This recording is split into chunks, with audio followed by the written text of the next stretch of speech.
STF Haryana और Delhi special cell की तरफ से 25 से 30 और स्पॉट। हाँ, स्पॉट ये जो फरीदाबाद, मंगेर फरीदाबाद से फतेहपुर बेरी जो दिल्ली का रोड है उसके बीच अब कितनी दूरी है ये मैं नहीं बता सकता। दिल्ली पुलिस हमारी तरफ से शुरू हुई है सर। दिल्ली पुलिस कह रही है credit go to Delhi police, वो भी प्रेस कॉन्फ्रेंस कर रहे हैं जस्ट नाउ।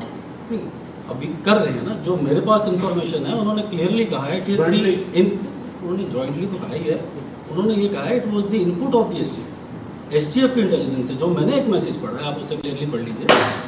और STF और हमारे जैसे कि 376 मुकदमे की बात की, शाह बात की, उसमें 10 अपराधी जो पकड़े हैं वो DSP अमन अम्बाला और ये करनाल यूनिट ने पकड़े हैं और विद इन 2 वीक्स हमने 10 बंदे उनके गिरफ्तार किए। जो 10 आरोपी पकड़े हैं उन पे किस प्रकार के पहले कोई मुकदमे हैं जी? है तो किस तरह के मुकदमे हैं? जो 10 आरोपी पकड़े गए उन पे अगर मुकदमे हैं तो किस तरह के मुकदमे? आपराधिक पृष्ठभूमि में की मानी जा रही है सर। ये ऑपरेशन कितनी देर चला? मैं पहले उनका आंसर जो आप बता रहे हैं कि जो 376 केस है जिसमें शांतनु मर्डर हुआ, जिसमें हमने 10 अरेस्ट किए, उसका डिटेल्ड प्रेस नोट हर बंदे के खिलाफ कितने मुकदमे हम इसके बाद आपसे साझा करते हैं। मेरे पास वो इन्फॉर्मेशन अभी आप पूछ रहे हैं। सर इसका रोमिल का क्या बैकग्राउंड क्या है, कौन से गैंग से जुड़ा था, क्या है? देखिए रोमिल BA 10th पास है, बीकॉम सेकेंड ईयर में था और गैंग तो मैं नहीं कहूँगा, ठीक है, ये फॉरेन बेस्ड इसके एसोसिएट थे जो, तो उनके साथ जुड़ा है। बाकी मैं फिर से आपको ये विश्वास दिलवाना चाहता हूँ कि जैसे कि पास्ट में जो भी बड़े बड़े गैंगस्टर रहे हैं हरियाणा में, हमने 9 गैंगस्टर्स को डिपोर्ट या एक्सट्रीडेट किया है, तो जो भी फॉरेन बेस्ड हैंडलर होगा हम बहुत जल्दी उसको भी इन मुकदमों में अरेस्ट करेंगे। सोशल मीडिया पर एक वीडियो भी वायरल हुआ था, ऑडियो वायरल हुआ था, कुछ संबंध उससे मिला गया है? ऑडियो थी कि मेरी तरफ से मैंने इसको मारा है, बकायदा मम्मी नारा लॉरेंस मनोई काला राणा गैंग ने ऑडियो वायरल किया था और इंस्टाग्राम पे बकायदा पोस्ट जांच हुई है। नहीं, ऑडियो वायरल तो नहीं, पर मुझे ध्यान, बट हाँ मैंने पोस्ट जरूर देखी है। और इस मुकदमे में जो भी जैसे नोनी राणा था तो उसको मुलजिम बनाया है, और अगर जैसे ही तफ्तीश में ये 5 बंदे और पकड़े हैं हमने, जैसे तफ्तीश में आएगा हम सबके नाम खोलेंगे। सोशल मीडिया पे जो पोस्ट कब शुरू और कितनी देर सोशल मीडिया पे जो पोस्ट डाली गई है उसके बारे में हम ऑलरेडी वेरिफिकेशन कर रहे हैं, लेकिन जैसा कि आपको SP STF ने बताया कि these are some miscreants, some foreign handlers who are, जो इसको सोशल मीडिया को यूज़ तरीके से गलत इन्फॉर्मेशन भी फैलाते हैं, तो उस पर भी हम कार्रवाई कर रहे हैं। और जो भी उनके सोशल मीडिया पेजेस को या फिर उनके पोस्ट को फॉलो करते हैं, हम उन लोगों पे भी कार्रवाई कर रहे हैं ताकि इस प्रकार से जो भी युवा उनके साथ जुड़ने की कोशिश करते हैं उनको भी एक सबक जाए और उनकी भी काउंसलिंग करी जाए। सर सवाल आपसे है कि जिस तरह से बड़े बड़े गैंगस्टरों को हरियाणा पुलिस एनकाउंटर में ढेर कर दी है, तो क्या इस पे बुलडोजर कार्रवाई होगी? क्योंकि हरियाणा में मोस्टली ये बड़ा वो होता है। देखिए, जो बुलडोजर कार्रवाई होती है अब तो उसमें ऑनरेबल सुप्रीम कोर्ट के कुछ स्पेसिफिक डायरेक्शंस हैं, तो वो स्पेसिफिक डायरेक्शन कंसर्न्ड SPs या DCs देख सकते हैं और उसके अनुसार अगर इसमें जो भी हमें जरूरत होगी किसी भी क्रिमिनल के अगेंस्ट जो स्ट्रिक्टेस्ट एक्शन पॉसिबल होगा, तो वो डिस्ट्रिक्ट पुलिस हो या हमारी हरियाणा पुलिस हो, वो पूरी उसमें कार्रवाई करेगी और पूरी कोशिश करेगी कि इनको बिल्कुल रूट से खत्म करें। सर 2 लाख का इनाम रखा था सर STF की तरफ से, क्रेडिट मतलब 2 लाख का बकायदा इनाम रखा था। सर गुप्त सूचना थी या एनकाउंटर था? गुप्त सूचना थी।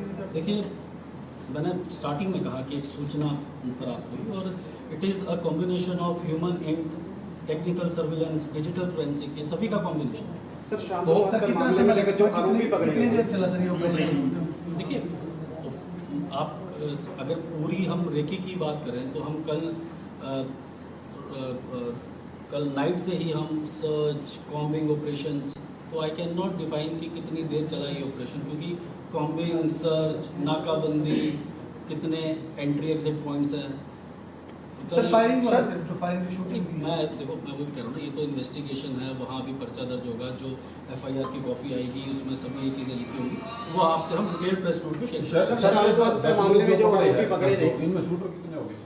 शूटर इसमें मैं दो हैं, एक रोमिल और एक सूजन। सर शांतनु के मामले में जो आरोपी पकड़े थे 6 दिन के रिमांड पे थे, उनसे पूछताछ में कुछ सामने आया कि शांतनु से किस तरह की कुछ फिरौती मांगी गई हो?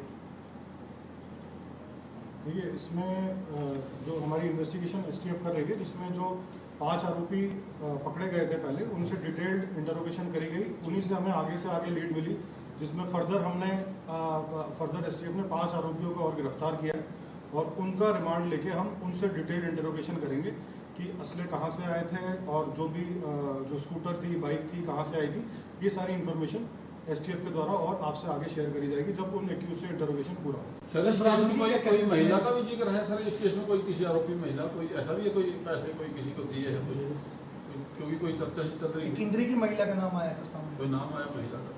अभी तक इन्वेस्टिगेशन में ऐसी कोई चीज़ नहीं है। जैसे ही होगा हम डिटेल्ड प्रेस नोट और अगर एक और प्रेस ब्रीफिंग करनी पड़े तो भी बिल्कुल। सर, 10 लोग गिरफ्तार किए हैं, 10 लोगों में किस प्रकार का आपसी संबंध था? वो एक गैंग से जुड़े थे या कोई दोस्त थे? देखिए, अगर इन पूरे नेटवर्क का बताएं तो बहुत टाइम ऐसा होता है कि जो लॉजिस्टिक प्रोवाइड कर रहा है उसको पता ही नहीं होता किसको क्या देना। तो हम क्लियर, जो भी आप कह रहे हैं कि जो 10 बंदे हैं उनमें क्या रिलेशन था, पहले जानते थे, पहले वारदात में थे, ये सारी डिटेल आपको हम डिटेल प्रेस नोट करेंगे। सर, शराब कारोबारियों के लिए क्या मैसेज रहेगा? क्योंकि वो लोग डरे हुए हैं, जो जगाधरी में उन्होंने ठेके नहीं दे रहे, तो हरियाणा में भी इसके पास भी कई ठेके थे। देखिए, रोमिल का जो क्रिमिनल रिकॉर्ड है उसमें 3 लिकर कॉन्ट्रैक्टर्स के रिगार्डिंग उसने क्रिमिनल एक्टिविटीज़ की थी। तो मैं यही आश्वासन देना चाहता हूँ हरियाणा पुलिस की तरफ से, अपने डीजी साहब की तरफ से, ऑनरेबल सीएम साहब की तरफ से, कि आप बिल्कुल भी इस चीज़ की फिक्र ना कीजिए। टारगेट हार्डनिंग कर रहे हैं, डिस्ट्रिक्ट पुलिस उनको प्रोटेक्शन दे रही है और जैसे जैसे हमारी अचीवमेंट्स होती जाएंगी और वो उनको पता लगता रहेगा, दे विल फील कंफर्टेबल। ऐसी कोई बात नहीं। सर, कोई बरामदगी से रोमी से क्या किस चीज़ पे था, बाइक पे कैसे था? तो स्पॉट पे ये बाइक पे था और एक बैग था।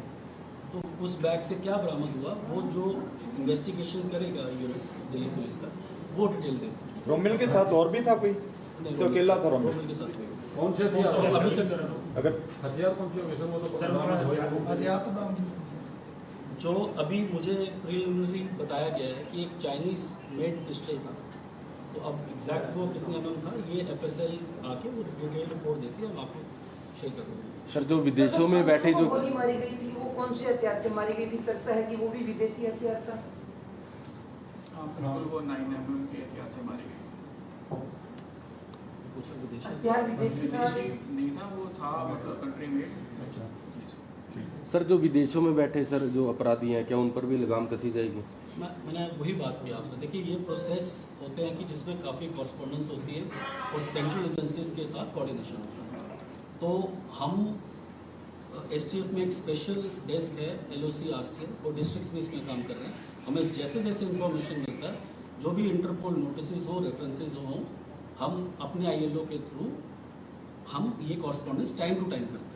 सर, सीएम साहब का मैसेज है, या तो बदमाश हरियाणा छोड़ दें या बदमाशी छोड़ दें। उस स्टोरी पे कुछ एडवांस हरियाणा पुलिस एंड देखिए, जो भी ऑनरेबल सीएम साहब ने कहा है, हम पूरी मेहनत करेंगे सीएम सर के विजन को करने का। और जैसे जो आपने कहा, मैं भी वो चीज़ ऑनरेबल सीएम साहब की दोहराऊंगा कि जहाँ तो आप बदमाशी छोड़ो, जहाँ तो हरियाणा छोड़ो। शुक्रिया सर, एनकाउंटर के समय क्या था, किस समय हुई? मैं आपको वही बता रहा हूँ कि जब FIR आ जाएगी उसमें सारी चीज़ें लिखी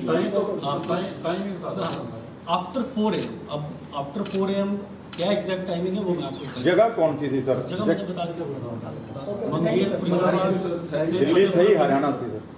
अब वो जुरिडिक्शन मंगेर फरीदाबाद रोड से फतेहपुर बेरी दिल्ली की तरफ।